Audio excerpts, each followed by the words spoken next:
Jadi jangan menyalahkan orang yang nyogok. Bahasa kasarnya begitu. Salahkan orang yang disogok. Kenapa? Yang nyogok nggak akan bisa macam-macam kalau yang disogoknya nggak mau.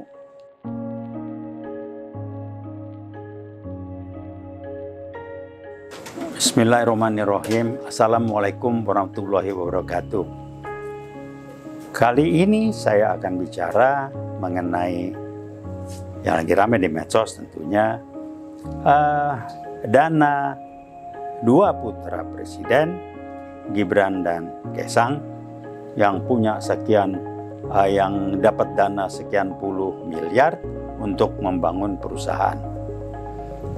Pertama, pernyataan saya adalah saya amat mendukung apa yang dilakukan Pak Ubaidillah melaporkan ke KPK, juga saudara Niko Silalahi kalau nggak salah, dan saya juga malu kok UI dosen-dosennya meneng-meneng wae.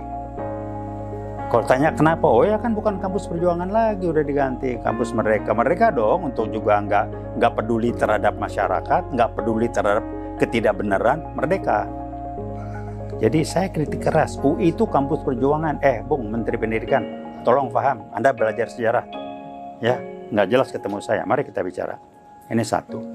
Tapi kembali kepada ini masalah nilai, values, life values.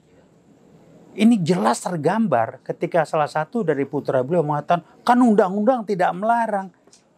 Saya cuma bilang, waduh, anaknya anak baru gede kemarin, nggak ngerti etika bisnis.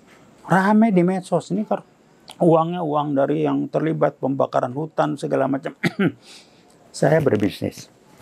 Saya nggak menyalahkan orang bisnis. Mereka ya bisnis di kita begitu barangkali. Dia kan berusaha, namanya usaha. Usaha menjinakkan pejabat.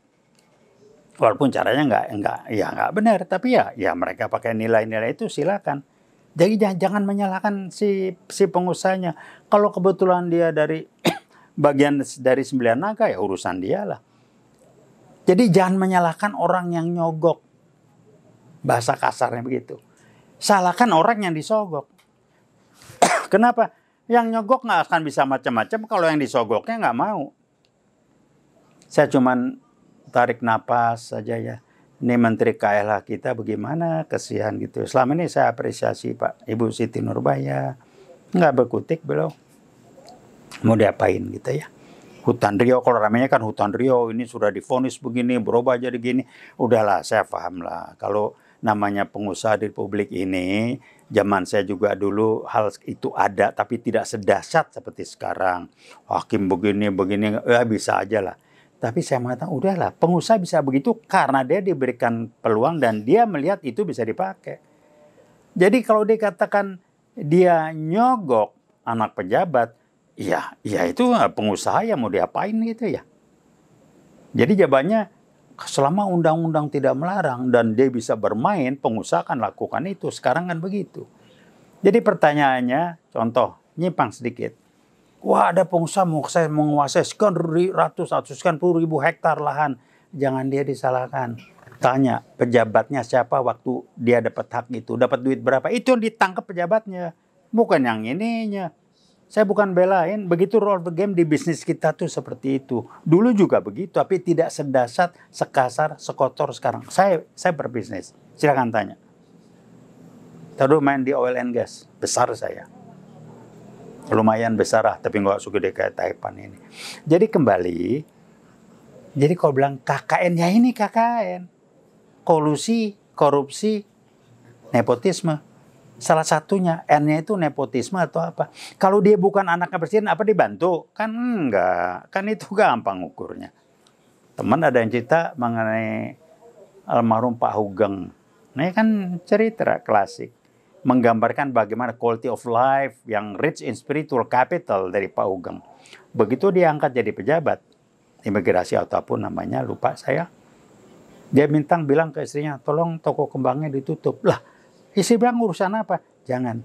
Nanti orang beli kembang karena ini punya istri pejabat. Anda bayangkan nggak? Undang-undang nggak ngatur. Jadi kalau semua diatur, di belakang undang itu ada pesan nilai, values.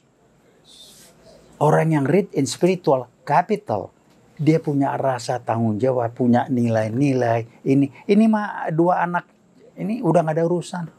Ngerti juga enggak. Coba tanya nilai hidup dia apa. Nggak tahu dia. Geleng-geleng, gampang. Nggak percaya, ayo. Saya punya alatnya kok. Ajak ngobrol gue tahu. Sampai di mana. Saya praktisi. Dan saya melakukan ini bukan kata buku. Jadi kembali ke Pak Ubed. Silakan. Saya sangat mendukung, silakan.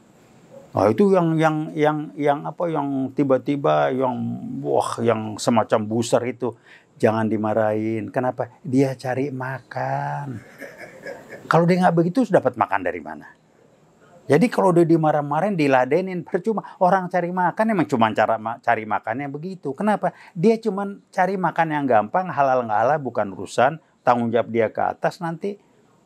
Kalau nggak kena ke dia kan kita percaya. Nggak kena ke dia, kalau duit rezeki nggak halal, kena keturunan. Kita percaya. Ada yang nggak percaya, masa kita memaksa? Jadi jangan dimarahin. Dia cari makan, itu pilihan dia cari makan. Lu ngeladenin orang cari makan kayak gini, sama juga kita ngeladenin buzzer. Dan saya harus bilang, tidak ada kaitan dengan jenjang akademis. Ini bukan urusan intellectual capital, ini urusan spiritual capital. Ngerti nggak? Intellectual capital, social capital. Ya itu ada konsep sendiri. Saya ngomong teori, bisa baca kok ini dan mudah. Jadi kembali saya mengatakan, nggak usah mengatakan lah, siapa sih Saudara Gibran apa, undang-undang. Udah, Anda belajar the value. Ya, life values Anda belajar. Nggak perlu hubungin saya. Gue ajarin. Sayang, Anda masih muda. Saya juga, wah generasi milenium. Udahlah, jangan ikutin buku lah, lihat praktek orang tuh. Jangan bilang generasi, yang beda apa sih? Yang berbeda adalah, kalau melihat beda, sistem nilainya berubah nggak? Kalau generasi begini, bukan. Dia masih lihat nilainya, maling itu salah nggak di mata dia, itu aja. Jangan kalau milenium boleh maling, oh jangan. Itu mah mau generasi setan belang atau apapun, kalau maling ya maling. Cuman cara komunikasinya aja berbeda karena teknologi sekarang sudah berbeda, itu aja. Tapi jangan membenarkan kalau orang nggak benar, nilai-nilainya nggak beres, tidak berbasis spiritual, berbasis transaksional, maka dikatakan karena dia generasi milenial. Janganlah, udahlah. Jangan babak generasi. Kenapa? Saya mempelajari dan saya terapkan itu. Ini bidangnya. Saya dalami, saya tekuni, dan saya menjadi pembelajar di sana. Jadi kembali, tolonglah nggak usah ngomong tidak melanggar hukum, janganlah ya. Nah tinggal pertanyaan, KPK siap nggak? Saya nggak tahu, nggak berani komentar. Kalau yang ingin saya lakukan, mari kita dukung Ketua Pak Feli, Mbak Huri, kita dukung, kita bantu. Walaupun saya nggak yakin, kenapa? Lah undang-undang yang baru kan KPK bertanggung jawab kepada Presiden. Presiden sama ajudan telepon dah, cari aja solusi. Ini kira-kira beginilah ya. Kayak kilometer 50 nih. Belum ketemu solusinya supaya secara hukum, secara legal ini selesai, tapi orang-orang pejabat tinggi yang terlibat tidak terkena. Kan ini lagi nyari solusi itu kilometer 50. Ini sama nih. Lapor KPK, KPK mabuk. Kita akan proses. Tapi bagaimana memproses supaya KPK-nya nggak disalahin, ini selesai. Kalau yang dulu kan tidak ada niat jahat. Waduh, KPK bicara niat. Soal Ahok, tidak ada niat jahat. Gue nggak tahu tuh. Saya bukan orang hukum. Cuma nanya bertemu, emang benar ada KPK boleh berbicara, menilai orang dia melanggar atau enggak dari niatnya? Enggak, dia komentar ketawa aja. Mudah-mudahan nanti enggak ada keluar solusi melarikan diri, melepaskan itu karena melibatkan anak pimpinan dengan mengatakan tidak ada niat jahat, jadi tidak bisa dipidana. Nggak tahu apalagi alasannya. Tapi kira-kira arahnya ke sana. Mari kita lihat. Saya asik aja nonton ini. Kenapa? Lihat lagi ke belakang. Kualitas manusia itu terlihat dari kualitas putusan yang diambil. Gampang kok. Kualitas putusan yang diambil adalah cerminan kualitas berpikir dia.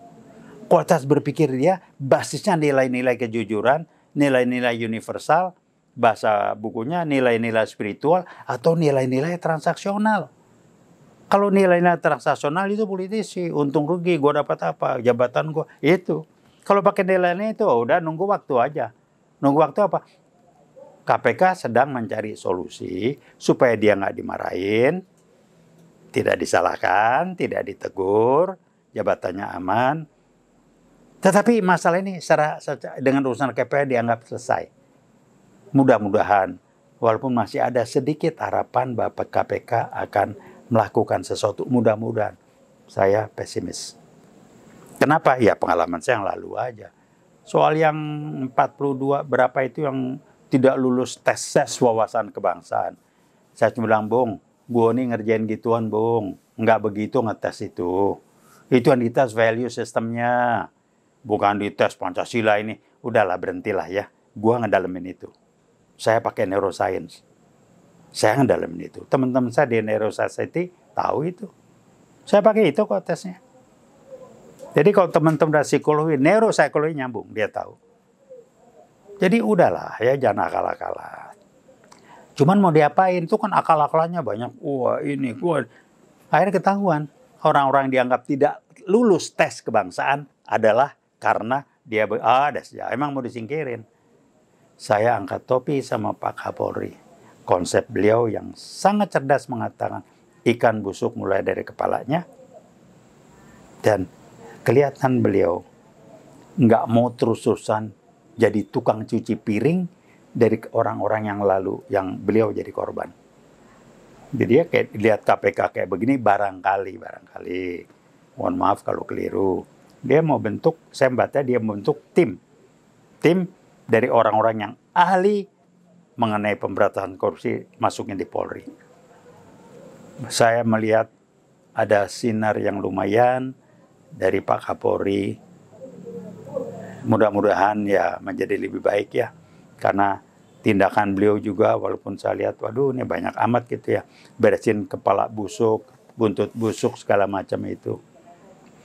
Nah mari kita lihat, ini jadi tontonan sejarah yang menarik. Termasuk kilometer 50, termasuk yang sekarang dan banyak lagi yang lain. Jadi yang pertanyaan kita, mari kita lihat bagaimana solusi petinggi-petinggi yang terlibat.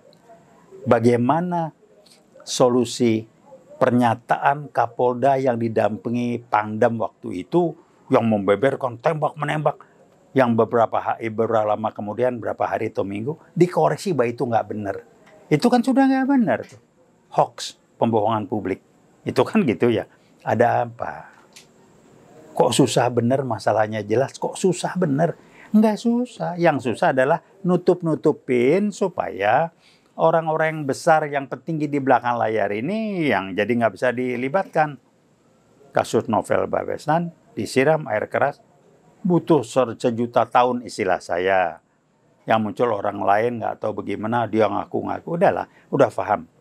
Jadi pesan saya pribadi dan juga rekan-rekan saya yang lain, ya jangan melecehkan intelektualitas kita lah. Kalau pakai bahasanya Rocky Gerung, nalar sehatnya dipakailah. Ya, mari berpikir kritis.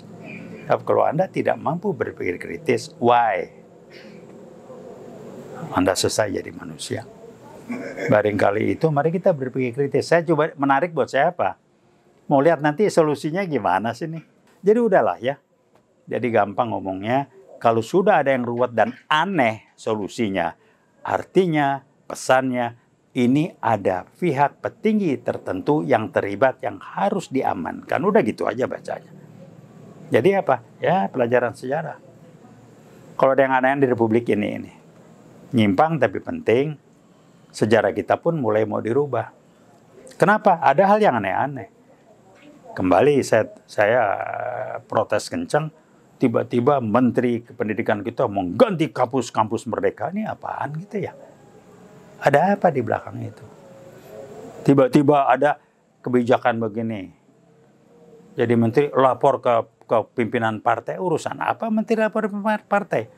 Tugas tanggung jawab beliau kan ke presiden. Wah, dapat pesan-pesan. Harus begini. Jadi yang ngatur Republik siapa sih sebenarnya? Mari kita jawab sendirilah. Barangkali itu aja yang sampaikan. Jadi kembali untuk Pak Ubed. Kalau pakai istilah Bung Karno, never onward, no retreat, never onward. maju terus, pantang mundur. Kalau kita yakin apa yang kita lakukan benar, dan Pak Ubed saya yakin Anda tidak pengen jadi pejabat, Anda tidak pengen diangkat jadi dubes, Anda tidak pengen dapat cuan, Anda tidak pengen dapat duit ini selama, udahlah. Saya yakin Anda punya cari cara untuk menjalani hidup dan rezeki yang halal, sehingga Anda dan keluarga Anda bisa menjalani hidup dengan baik, dan kami ikut merasa bangga. Sebagai warga alumni UI, pensiunan dosen, saya rada malu dengan kampus saya. Saya malu. Mudah-mudahan dengan pernyataan saya sebagai alumni UI, pensiunan dosen, bisa mengurangi rasa malu ini. Kenapa? Kampus mereka nggak boleh ngomong. Mereka untuk tidak berbicara. Tridharma perguruan tinggi, pengabdian masyarakat. Itu kemana itu? Saya bicara pengabdian masyarakat. Tanggung jawab UI terhadap masyarakat, terhadap benar nggak benarnya. Insan akademis bukan insan birokrasi seperti di pemerintahan atau organisasi yang lain. Bukan hubungan atasan bawahan dalam spirit, bukan. Barangkali itu yang saya sampaikan. Terima kasih banyak, mudah-mudahan manfaat. Mari kita berdoa dan berusaha sebaik-baiknya, sebaik mungkin yang kita bisa lakukan. Hasilnya biarlah Allah yang memutuskan. Terima kasih. Wassalamualaikum warahmatullahi wabarakatuh.